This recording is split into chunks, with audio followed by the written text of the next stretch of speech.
Hello, so I am joined by Deadwax. How you doing, guys? What's up? Very good. Yeah, good. Hello, man. How are you? I'm not bad, but it's a very hot day. Oh, it's lovely and warm over here at Trees. Chosen. Oh, It's just a little the best shades, slither of but- shade. Yeah. Thank God. So, you guys bring this amazing mashup of like new metal, drum and bass, grime. Like, what sort of led you towards that style? Oh man, I mean, I think it was just kind of when we all sort of started to start going out and going to what you'd go clubbing, but we never really got into clubbing. We'd more go to events and raves, and there was some really, really great venues around us. Shout out to Basement, it's not there anymore, but like we'd go and have these brilliant nights out, seeing, you know, sort of dubstep and drum and bass nights and that sort of thing. I got into MCing through that. We were all into heavy music, but we weren't really doing it at the time. But then you started MCing, and so he turned up to these rehearsals like, I've got some bars actually I can throw on top of it, and it just sort of what? And we've been together for 10 years, so it's like a very slow, like gradual thing, and this is what it is now. Yeah. Because we sort of saw like glimpses of it with like Asteroid Boys, Hacktivist. I mean, it felt like nothing really stuck. Has there been any sort of pushback on that sort of genre of music, or has it been quite accepted? What, from fans and from like the general I guess public? sort of the mashup of different genres and stuff. It's definitely been a struggle to find bands to put on like a proper event for. I suppose. Yeah. Like it is, you have to look pretty hard to find two bands to put on like a single gig. It was like that for many years, wasn't it? Yeah, I mean, Like having a indie music. I like indie music sometimes, but they would be like on support, or we'd be supporting them, and it was like that for like 5-6 years. yeah, The it's genre, it's like- tough to put a bill together Yeah. in this kind of area that we're in now, and like you say, is it accepted? It's accepted, but it's a niche still. Yeah. And I think like Astro Boys and Hacktivist and people like that. I mean, Gassed Up, that's another one. There's another one from like 2000s that we get compared to on TikTok. I don't know who they are. A lot of the ones we see on TikTok, where they're like, "Oh my god, it sounds like this." I'm like, I've literally never listened to that. Sorry.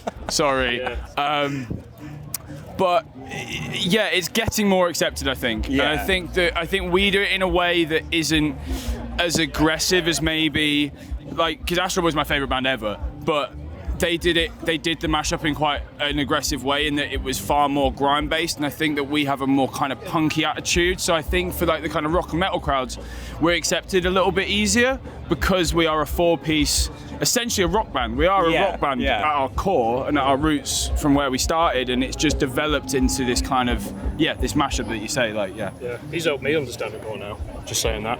Yeah, that makes sense. yeah. We're learning.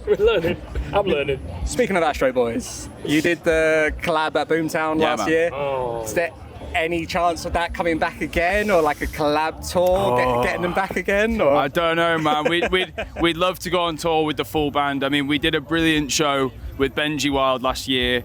But yeah, I mean, if we could get the full Astro Boys lineup back together, we'd definitely consider it. Absolutely. Yeah, 100%. Yeah. Oh, I said 100. I hate it. I just want to say, I hate it when people say 100%. And I just said it. And people say it all the time now. You sort of get stuck in like... Yeah, and then they go 110. Yeah. Oh, man. No, you're saying about sort of like the punk roots and the rock roots and stuff. Yeah. Obviously, that comes from quite a small underground, like venues and smaller venues and stuff. Is it hard adapting from sort of smaller venues to bigger stages at festivals? Yeah, just because we've been playing in small venues for years, so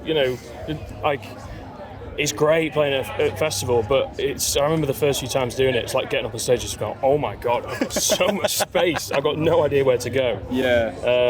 But yeah, I've been getting used to it pretty quickly. Yeah. I'd say personally, this is nice. I'd say personally, we've been together and gigging for so long now that I've never felt nervous going onto a stage now, even if it's massive. Like we just did Download, and that was like the biggest crowd we'd ever played to, and not gonna lie, it wasn't nervous doing it. It was just exciting, and we were all ready for it. And we're so confident in our abilities as performers that we know we're going to do a good job. So we're not like worried. Yeah, we're a live band, really, and so actually most of the worry is when we go to record stuff that we've been playing live. Is it going to come across? Yeah, that's my main worry, really. Yeah, doing the gigs is fine. Yeah, gigs is just gigs is just a laugh, mate. Yeah. Is there anything special we can expect from your set today, or?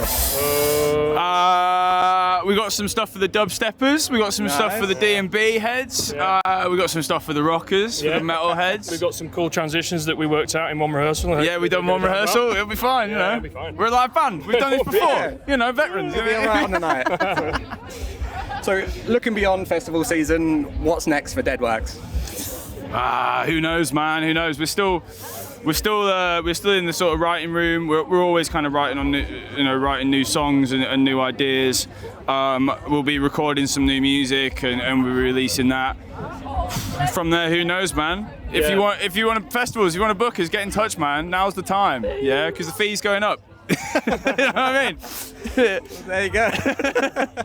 Hello and welcome. I am joined by St. Agnes. How are you guys doing? Brilliant. Thank you very much. Glad to be here. I'll speak for us. I think we're feeling the heat. Feeling the heat. So, I mean, was it a struggle earlier with the heat when you're performing, or is it not too bad? For me, during the performance, like, it's fine. Like, I always kind of feel like so in it that any kind of like aches and pains and the heat and whatever kind of all disappear. You feel it afterwards, or like today, like setting up and stuff, it's brutal. Yeah. Like, you know, we're at the stage still where we still do basically everything ourselves, and so you're loading everything in. It's exhausting. But yeah, the actual show, like, for me, like, it's such a almost out of body experience that actually, like, probably the only people not feeling the heat. Yeah, because we wear suits on stage, which, like, in this weather, everybody's been like, "Are you mental?" Yeah. But it's exactly that. We've got a theory where, like, you could wear, like, whatever outfit you're wearing, you reach an optimum heat, and then you just kind of stay at that level because we just don't even notice, do we? Like, so yeah.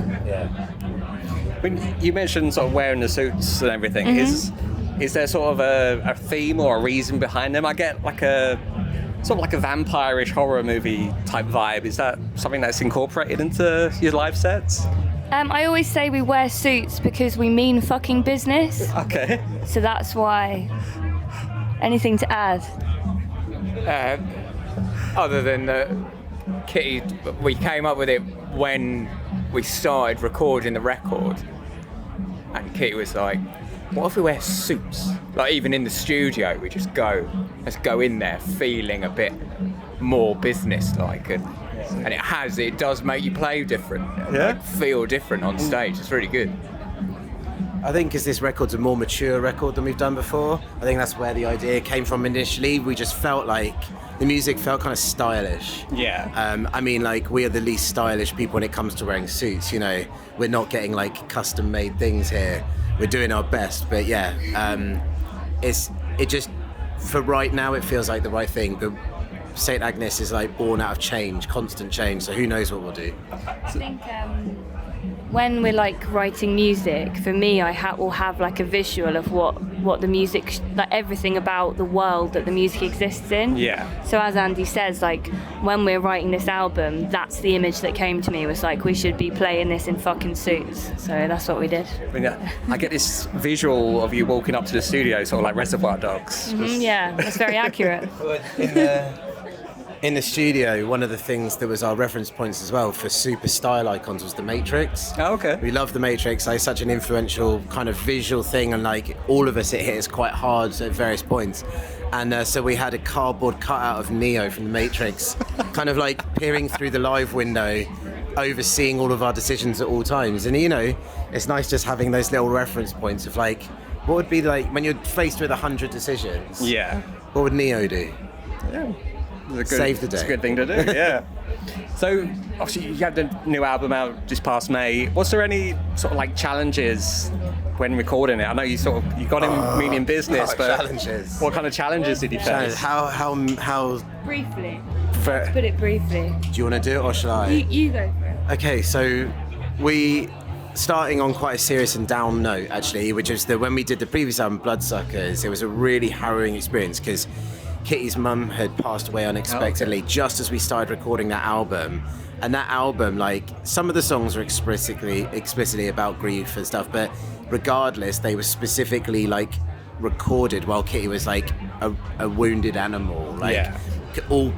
You know, it's all Kitty could do to like do one take of vocal, and that was it. And they were amazing because of the like Kitty just put the raw emotion into what she was doing, and it was a real privilege to get to record an album with someone who's willing to kind of experience their emotion in real time and just go make it this ugly but beautiful in its own way. But it was a harrowing and hard experience that we weren't sure we knew we didn't want to repeat that. And like we couldn't remember what it was like to record music without it being as painful as that, because that had been such a big thing. So when we came to do this one, we were like, let's do it where we take our hands off the wheel a little bit. We'll work with the producer for the first time. I don't have to be as wedded to like the tech side. Kitty doesn't have to be making every production decision, and let's just kind of open the door. And our goal was just to fall in love with making music again. We didn't care what it sounded like. We had no goal other than let's just love it. And we started with a producer who we'd done a couple of test days with, and it worked out really well. But as soon as we started recording, he was just on the phone booking his next sessions and not doing ours. And we were just twiddling our thumbs, like we kind of held hostage. And we're a small band, we're on a major record label, but our budget for making a record is not big. Right, yeah. And we could just see it disappearing. And we got to the end of the time we had allotted with him. We were supposed to have an album done, and we had like a third of an album's worth of material done, and we were like, we need to go and take this back, you know, under our own wing. He still wanted all the money, by the way, and we had to fight incredibly hard to get the tiniest chunk back again, which we then used to record ourselves and make a record. We pretty much binned everything we'd done with him because it felt bad. Before, like, we just felt so screwed over. He knew everything that had happened before to us and just screwed us over. A bad guy. And so then we recorded it ourselves, produced ourselves, and really fell in love with the process. It was amazing. And then we were like, how do we get this over the line? Because I mixed Bloodsuckers, but I knew I couldn't mix this record. It was too ambitious. And luckily, through a contact, Jim Pinder, who mixes bands like Bring Me the Horizon and Sleep Token. Yeah. He got somehow involved where someone played him something. He's like, I really love it. I will mix it for whatever little bit of money you can possibly afford. So lucky. Incredible good fortune. After such a difficult start, the best end, and his approach to mixing the record was, he just didn't change anything. He just kept exactly as we wanted it, and just elevated it sonically, and it was an amazing experience to listen back and go, wow, he gets it. That was incredible. I mean, it feels like there's sort of a lot of emotion and from all sorts of different parts, really. Was there any sort of track in particular that you guys were excited to sort of release and even play live and bring to the stage for your audience? One for you. Yeah, there's two songs. One of them's called The Beast, which is, I think, is it track 5 or track 4? 4.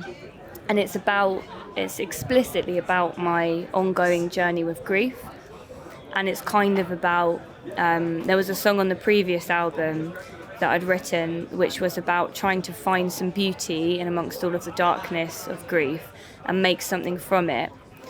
And I think at the time that was just something I aspired to do. But by the time it came to making this record, I felt like I could do that. I felt strong enough to actually be able to take what I'd learned from losing somebody so close to me, and I had grown at that point, and figure out how to like use that grief to transform me to be able to do something really creative. And The Beast was that song. And we play it live now. We end every set with that song, and it's like, I love playing it because it's so easy to tap into the emotion of it and do like a really honest performance. And that's what's really important to me, is like, I really like to feel the words that I'm singing to the audience, because I think they can tell if something's inauthentic. I think it's really obvious. I know when I go to see a performer, I want to see authenticity, and I want to really see them feel their words. And The Beast is a song that I can just tap into that emotion so readily that it's always a joy to play, and it's hard to play because of that. Often I was in floods of tears by the end of the song. I was just overwhelmed by singing it, but I think that's really, I'm proud of doing that. Good. Yeah. So obviously so much emotion thrown into the sets and your tours and everything. Yeah. I mean, how do you sort of unwind when you're not recording music? I noticed on your Instagram you're doing a bit of gardening. Yeah, well, the reality is, and a lot of people are surprised at this, but the reality is a band of our size, we all have full-time day jobs. We don't take a penny out of the band. We earn nothing from it. Any money we make goes back into the band, into recording costs, touring costs, etc. So we all work.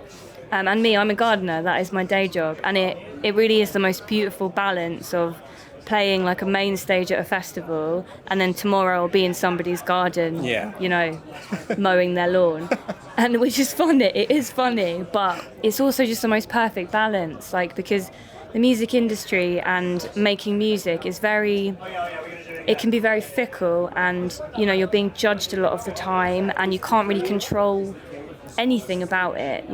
Success is often just luck. Yeah. You can work incredibly hard and then not see any results from it. What I really love about gardening is that my work has tangible results, and that's really satisfying, and it's really good for my brain as well. So it's a perfect balance. So what about? I was going to say, it has also resulted in the funny story that Kitty, apparently one of her clients has a kid who it turns out is a fan, and Kitty didn't know, and was saying to their dad, "Why is Kitty from St. Agnes in our garden?"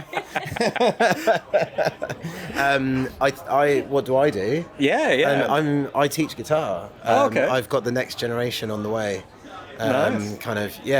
It's very similar to Kitty, that feeling of the intangible thing of playing live music. It can be so incredible, and it can be so disheartening. And it's so outside of your control. We did a festival earlier in the year. We did a whole tour that was great. And then the last show was a festival where there were loads of tech issues that were totally outside of our control. And it just left the whole thing on a bum note. It was then really hard to remember how good the tour had been. Yeah. And then you go back and I'll teach a kid how to play End Salmon or something, and their face lights up. And I'm like, that's cool. That's real definitely. and exciting, it's amazing.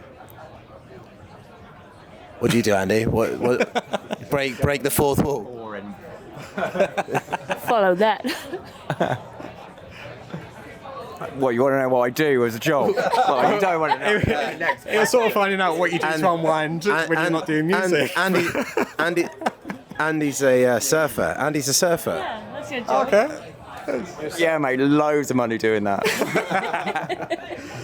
So, what's next for the band? Well, we just announced 2 days ago that we're supporting the Rasmus on tour amazing. in North America for 6 weeks, which is our biggest, longest tour ever. The first time we'll have toured the States. We played South by Southwest earlier in the year, which is our first time there. But it's not a tour; it's just a festival.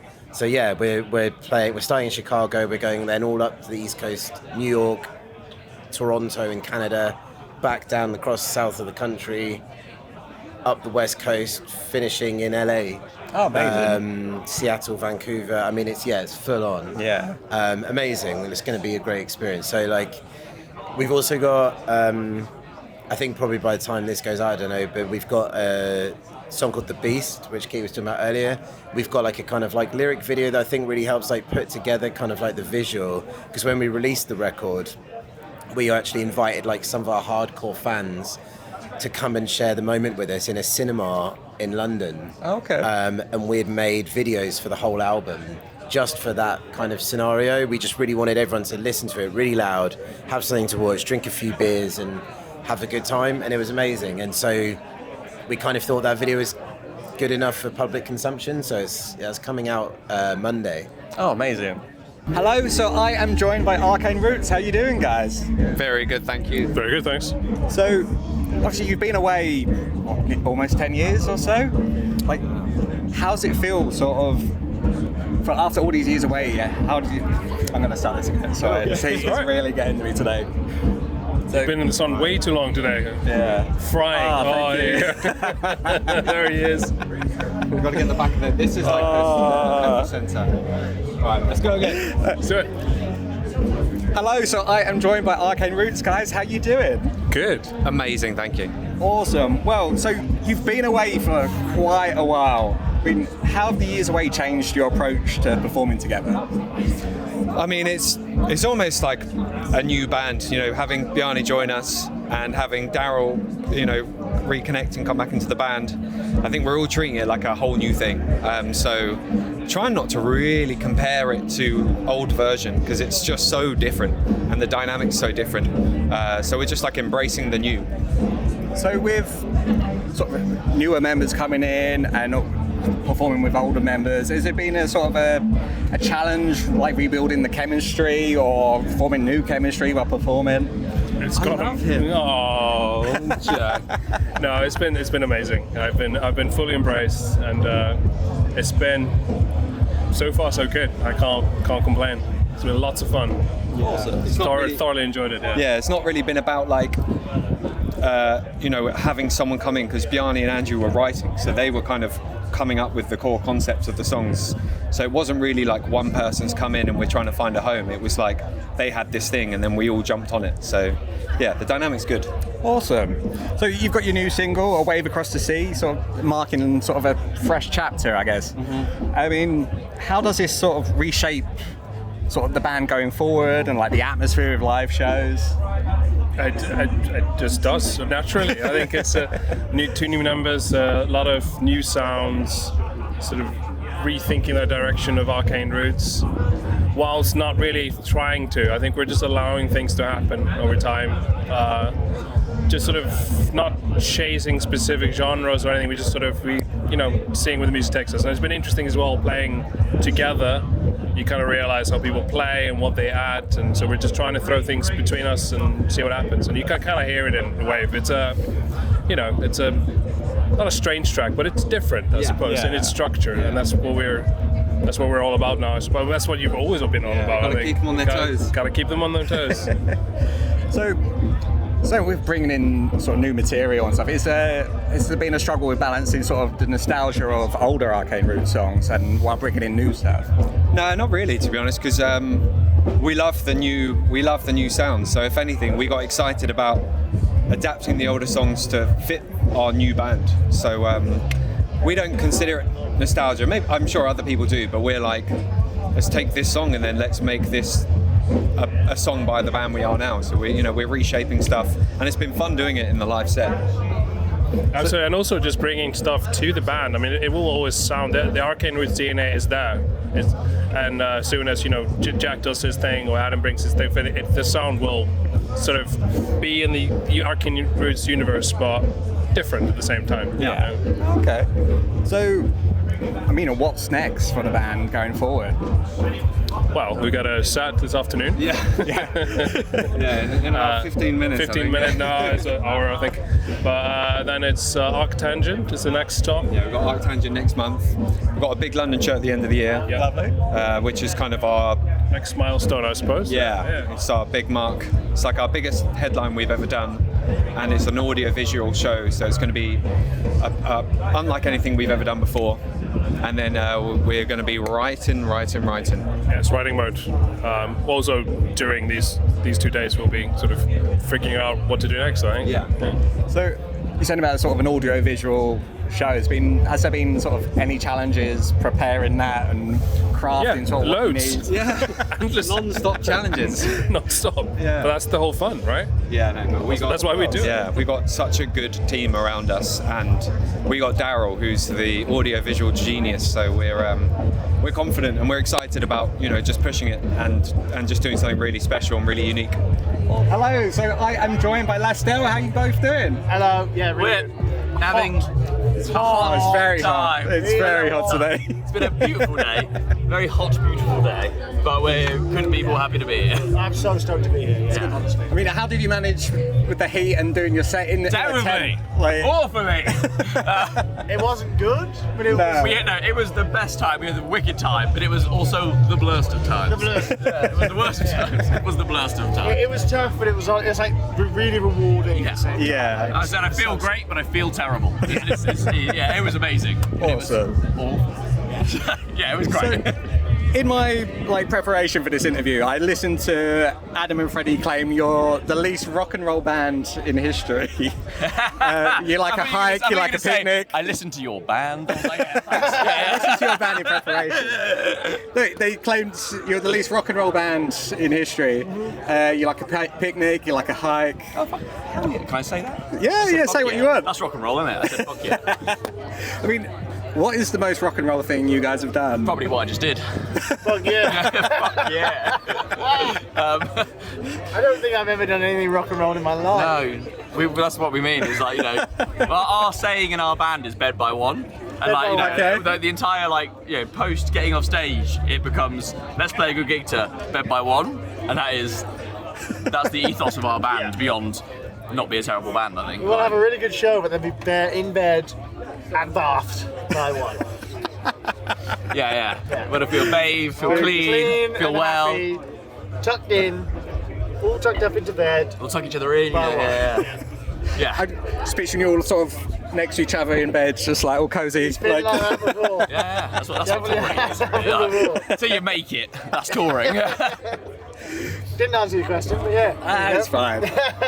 So you have these big emotional, atmospheric songs.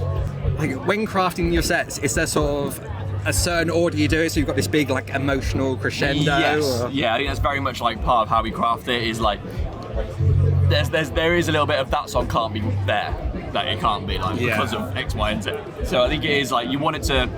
I think you kind of craft a set a bit like how you craft an EP or an album. You want it to flow from start to finish in the way that you don't want all your heavy songs first, then all your light songs last, or so you want it to feel a bit like it's moving and it has a sort of gripping, continuously a flow that keeps you invested in it the whole way through. I mean, that's very much how we look at our set. It's the same way that we want someone to listen to a release of ours, feel that going through it. So yeah, there is a lot of conscious choice when it comes to that kind of stuff.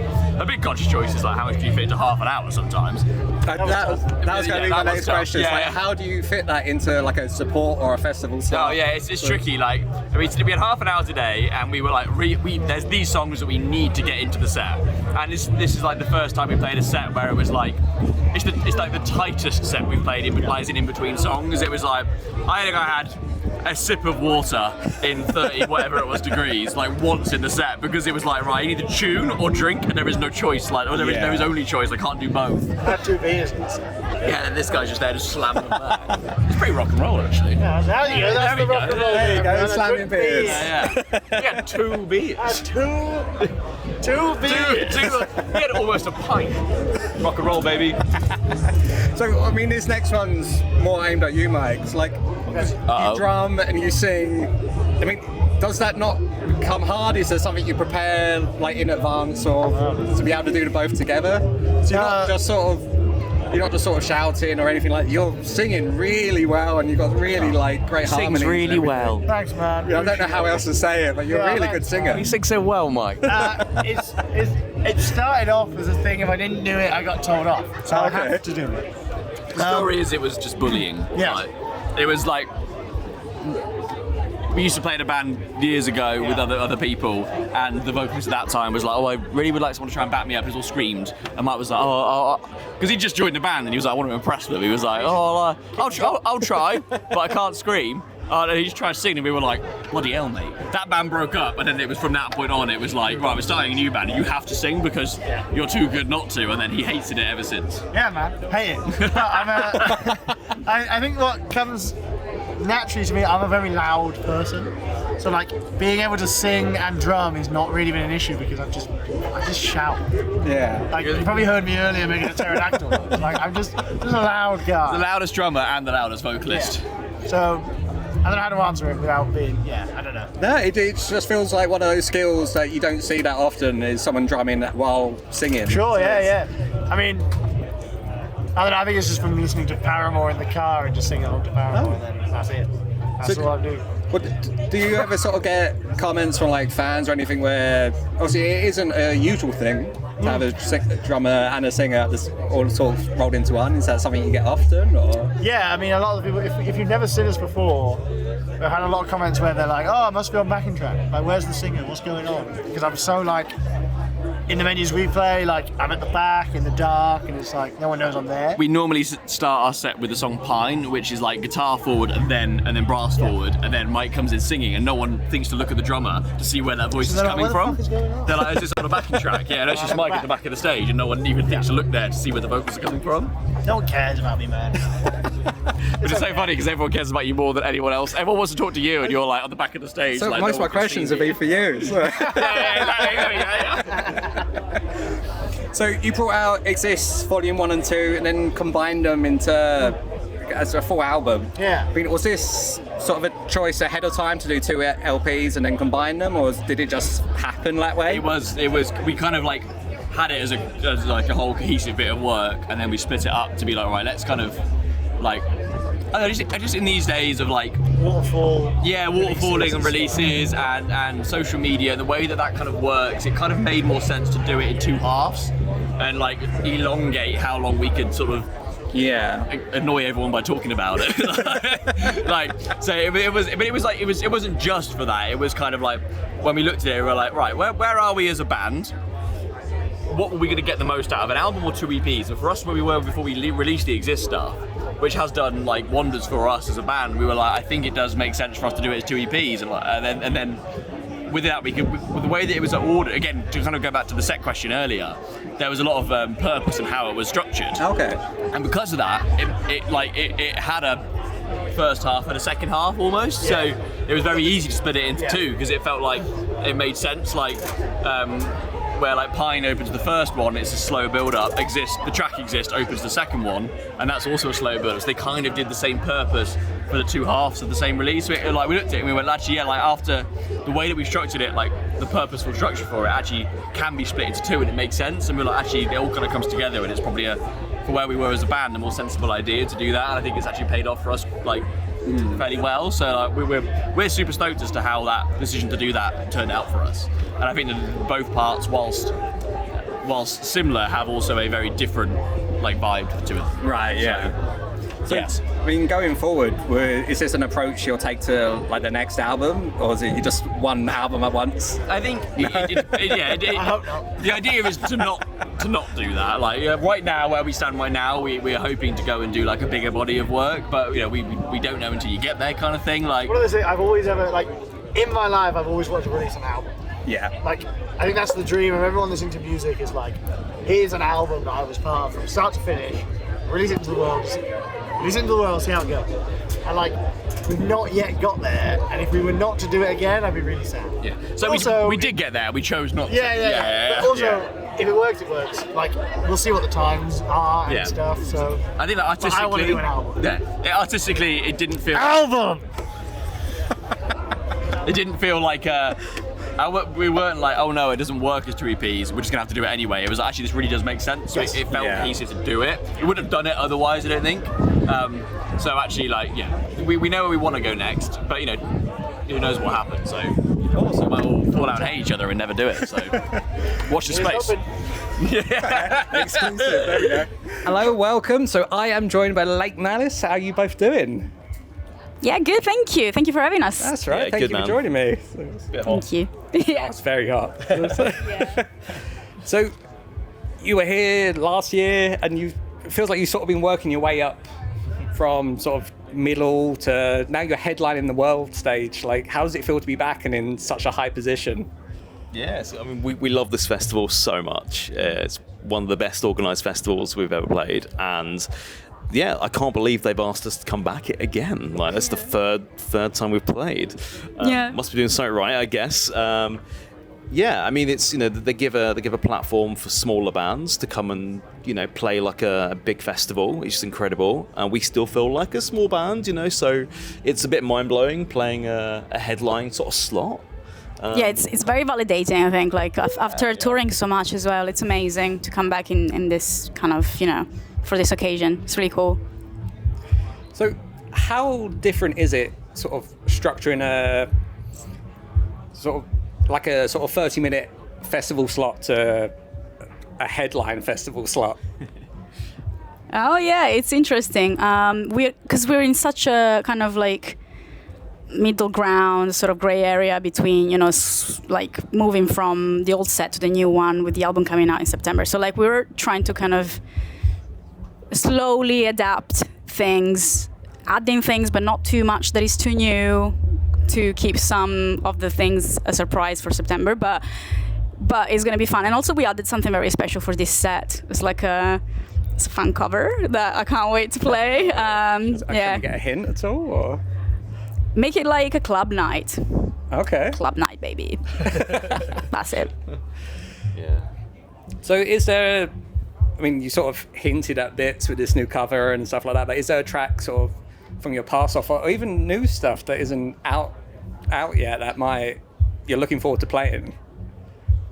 So we haven't really like had the time to sort of like get like, well, there's a couple of angles to that, isn't there? Because like one side of it, you know, go back to what you were saying, like how do you put a set together to begin with? Like we want to be able to play stuff that people know, but then there's also this other angle of like, actually, like we've got this new album coming out and we want it to feel like something new and fresh for people. And sometimes it's better to like, you know, to be able to put that body of work out and then go, now you've had time to digest it, now we're gonna like, you know, we've got a headline tour coming up this year, we can start to introduce more of those tracks. But you know, we've got like our new single that's in the set, and we've got some really fun new singles coming out over the summer, so like, you know, they will get integrated into the set more, but like, you know, I feel like we want to just make sure people have fun at our shows, especially with a headline show, you know. Whereas the 30-minute kind of stuff is a bit more like, let's just put the ones that are bangers, let's not really talk too much, let's just smash through it, have fun. This is a bit more like, you know, like we got this cover track. I was trying to say a little bit different. Yeah, and it's like it's stuff that people are going to know, so we're going to have fun with it, you know. And we've got all the time in the world to talk about, you know, the new album and get deeper into that. Yeah, definitely. Yeah. So you've got your new album. I want to know if it's real. Has there been any challenges you've had sort of crafting this new album? Loads. So many. Well, I mean, we never wrote an album. I think like not just as like Malice, but as human beings. So it's been quite like, you know, the first time you do something in general is quite daunting. It's been challenging not only because of that, but it's not like we're this kind of viral sensation. We put in the grind into like touring so much and working at the same time. So there's a lot to juggle in between writing tracks, which made it challenging. But then it's also really satisfying once you've kind of come out on the other side, you know, like, oh, cool, I did this, like it's actually done, and it's ready to be like this body of work for people that have been waiting for so long. Hopefully. So yeah, that's really the gist of it. It is challenging. It is, but oh man, yeah. I was like just kind of spending time doing like all the refinement of the songs, like the production, the, you know, like everything that you'd associate with making an album. A lot of that stuff was done on the road, like at airports and trains and cars, in hotel rooms, travel lodges, all that kind of stuff. And you kind of just have to try and do it wherever you can, because otherwise you'll never get it done. And it's also like hard because obviously, you know, a lot of musicians like tend to approach their music from a kind of perfectionist kind of angle, right? Because you know, you always, like you find a lot of musicians never happy with what they do, but there's got to be a cut-off point, and I feel like it's been kind of like, this is therapy for me right now. I know, yeah, he does one demo, and I'm like, this sounds great, let's release it, and then like 10 versions later, like, okay, maybe I'm happy with this. Yeah. Isn't it? I think, yeah, it's part of the journey though, but it has been hard, you know, in terms of just finding like the time, and you know, also like just, you know, all of the other stuff around it. It's like, you know, you can't just stop at writing the songs. It's like, you know, just logistics of getting it all recorded, and then the hard part comes of like, now we've got to talk about it, but we've got to like actually create content, and we've got to like, you know, it doesn't really count unless you have a content strategy these days. Sadly, you know, the grind doesn't really stop really, but you know, it's we feel really proud of ourselves for getting there with it, because we've, like you said, we've never done an album before. We've only done one EP. So it's, I'm really proud of us. Same. However it goes, we're super happy. Yeah. So you mentioned sort of creating content and stuff like that. Is it quite hard to balance sort of having to create like social media content? Sort of, it feels like a new sort of day and age, really. Yeah, there's literally a track about that on the album. It's literally about like TikTok bans, I think, and the integrity of being an artist in this era of, like, I don't know, just compromise everything, compromise your image and your message and everything. I think if you find the right way to do it, it's great. But yeah, it is still a challenge because it's time on top of it that you put that you don't know if it's gonna bring back anything. I think, like, honestly, most of our audience comes from like an organic, face-to-face kind of thing, touring, rather than the online presence. But we do spend a lot of time on that as well, especially with like this new album. Like, it's got such specific references and influences and visuals that we got inspired by that is gonna be very like present in that. I can't promise it will, go viral, but at least it's kind of authentic. So yeah. Now, obviously, with a new album comes a headline tour to support everything. I mean, you've hinted at covers for the set today. Is there anything special we might expect from like a headline tour? Or? We've got some, yes. Yeah, I mean, like, I don't know, like, because we are still kind of like trying to put what we can do together. Because like at our level, it's like, we've got aspirations that maybe don't quite match where we can, where we want a gigantic 3D screen and projections. Yeah, like in terms of like, the venues we're doing, they are a massive step up from what we've done on our previous tours, but they're still not, they're not Wembley State Arena.